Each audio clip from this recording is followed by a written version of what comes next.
సర్పంచ్ల పెండింగ్ బిల్లులను వెంటనే విడుదల చేయాలని డిమాండ్ చేస్తూ చాలు సెక్రటేరియట్కు మాజీ సర్పంచులు పిలుపునిచ్చారు. తమ గ్రామంలో అభివృద్ది కోసం అప్పులు తీసుకొచ్చి పనులు పూర్తి చేశామని మాజీ సర్పంచులు ఆవేదన వ్యక్తం చేశారు. బిల్లులు చెల్లించకపోవడంతో ఎంతో మంది మాజీ సర్పంచులు ఆత్మహత్య చేసుకున్నారని తెలిపారు. ప్రభుత్వం బిల్లులు చెల్లించకపోతే మరికొంతమంది చనిపోయే ప్రమాదం ఉందన్నారు. మాజీ సర్పంచ్ల అసెంబ్లీ ముట్టడి పిలుపు నేపథ్యంలో సిద్దిపేట జిల్లా హుస్నాబాద్లో ముందస్తుగా మాజీ సర్పంచ్లను పోలీసులు అదుపులోకి తీసుకున్నారు.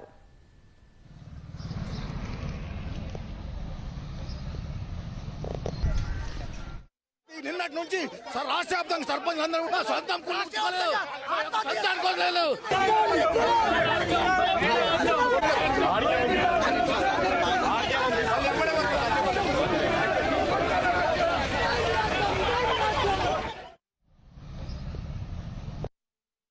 మా పదవీ కాలం అయిపోయి 13 నెలలు అవుతుంది.